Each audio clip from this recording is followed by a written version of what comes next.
Use an impact wrench or a hex wrench to remove the screws.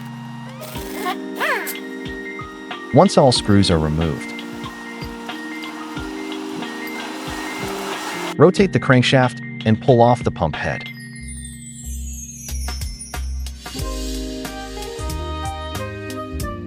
Next, remove the rear guide ring from each plunger.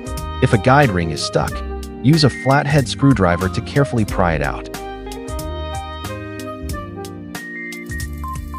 First, remove the support ring and the flat washer. The main seal assembly is located underneath. Use a screwdriver to remove the main seal.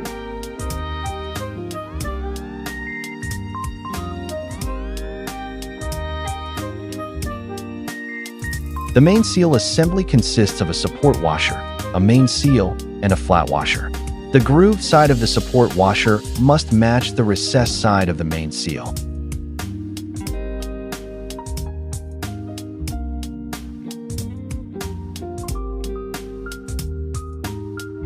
Each pump contains 3 main seal assemblies.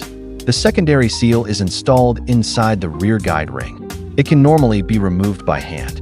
If removal is difficult, use the plunger to push it out.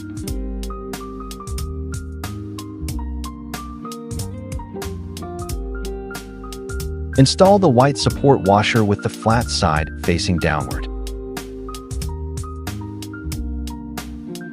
Install the main seal with the recessed side facing downward.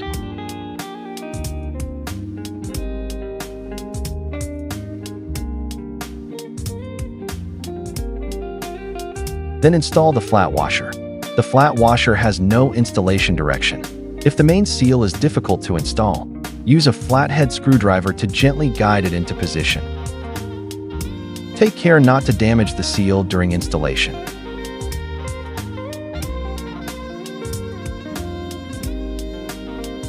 All 3 seal assemblies are installed using the same method. The main seal replacement is now complete. Install the support ring with the smaller diameter side facing downward.